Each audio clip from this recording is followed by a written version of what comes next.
As of May 2020, we are currently facing a global crisis right now unlike any other. The crisis has put a major halt into human activity. The economy has brought debts that are continuously stacking up. The COVID-19 is one of the highest infectious rate for viruses known to initially be discovered from a cluster of pneumonia patients originating from Wuhan. It has been then confirmed and declared as a novel or new coronavirus causing the said pneumonia. As of May of 2020, the Philippines has 9,485 cases of COVID-19, 623 deaths, and 1,315 recoveries. We are challenged to respond effectively and decisively to sustain ourselves in a crisis such as this. Complexity of the pandemic affecting multiple factors such as various industries, economic challenges, panic in health. What responses and courses of actions is the country currently taking? Starting April 25, the government announced the implementation and extension of enhanced community quarantine until May 15, 2020 for NCR and Region 3, 4A as well as other provinces. Other areas will continue under general community quarantine. The following chart highlights the difference between ECQ and GCQ. To start off, residents below 21 and those above 60 are be limited from interactions. In ECQ, public transportation systems are suspended. Only essential businesses are allowed to operate. While in GCQ, public transportations are allowed but in a reduced capacity, and 50 to 100% reopening of select establishments subject to minimum health standards. What are the current impacts of the ongoing pandemic and quarantine? The National Economic and Development Authority addressed the social and economic impact of COVID-19 pandemic as the following. Impact on travel and tourism. 100% decline in airline reviews for a month resulting in a total loss of gross value of 77.5 to 156.9 billion, which is comparable to 0.4 to 0.8% of GDP in 2020. Impact on trade. With a 1-month decline from the top products imported from China, this will result in a loss of gross value added of 4.9 to 9.8 billion and unemployment for 3,000 to 6,700 people.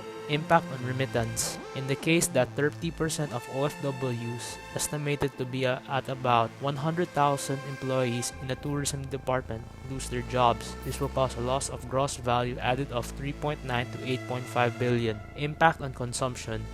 With the expectation of deceleration in household consumption of non-essential goods or commodities until June, a loss of gross value added of 45 to 94 billion can be expected. Impact of Luzon-wide enhanced community quarantine due to the changes caused by the ECQ in terms of a 1-month span in Luzon. NEDA estimates a loss of gross value of 298 billion to 1.1 trillion, expecting to reduction of unemployment by 61,000 to 1 million. Summary of economic impact. Overall, the NEDA estimates an expected loss of about 428.7 to 1,355.6 billion without proper measures and response. Fiscal response. The Philippine government has allotted 27.1 billion fiscal package for purchasing of COVID-19 testing kits and health equipment, social protection for vulnerable workers, support to the tourism and agricultural sectors, financial assistance for small and mid-sized enterprises and vulnerable households through microfinancing loans and loan restructuring, 200 billion cash aid program for 18 million low-income households. Through this, those eligible are expected to receive cash transfers of between 5,000 and 8,000 pesos a month for a period of 2 months. In the monetary and macrofinancial aspect, the reduction of Bangko Sentral ng Pilipinas or BSP tries in the current year 2020, lowering the reserve requirement ratio for banks by 200 basis points starting April 3.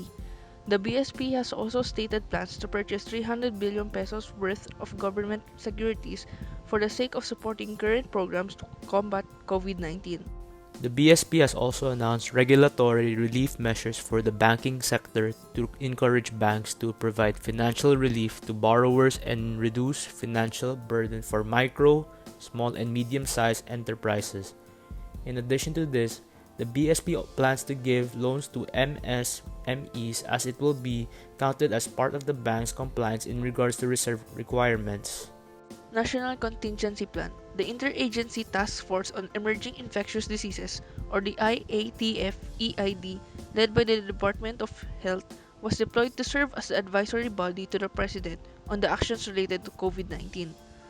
An estimated $239.7 million in PPE, testing kits, ventilator, and equipment and supplies were invested in the endeavor to aid in cases. This plan also serves to provide details, roles, and responsibilities of agencies in all sectors, including civil society organizations.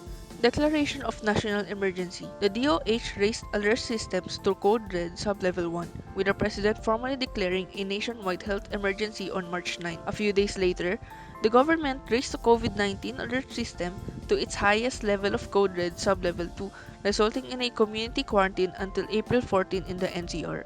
On the other hand, enhanced community quarantine and social distancing measures were imposed over the entire Luzon, including suspension of classes and mass gatherings. Starting March 17, a state of calamity was declared throughout the Philippines, allowing the local and national government access to appropriate funds. On March 24, the President signed the Bayanihan to Heal as One Act into law, which allows the use of emergency powers to strengthen response.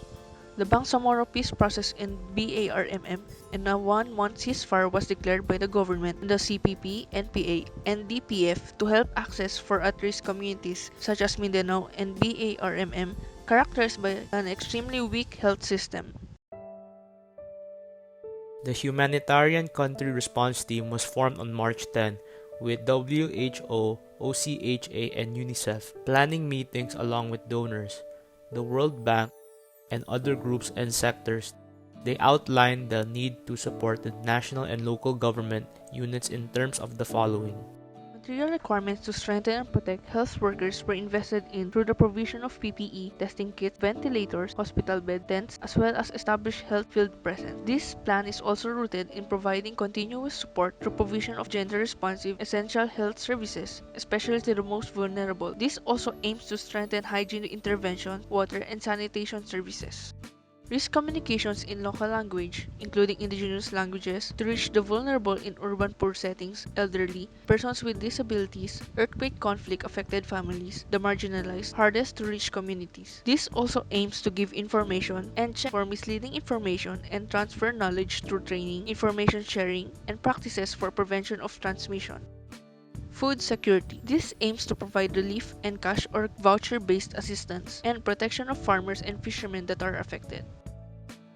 Multi-sector support. This aims to provide services when it comes to cash interventions, logistics, education, coordination, nutrition and planning of businesses and telecommunications and other industries not necessarily related to health, to name a few.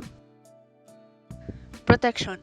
Finally, through protection, the HTC aims to provide assistance to groups through providing information, services, supplies, protection, and referral systems to population that may be affected, such as children, gender violence survivors, juvenile, minors, and refugees without intervention.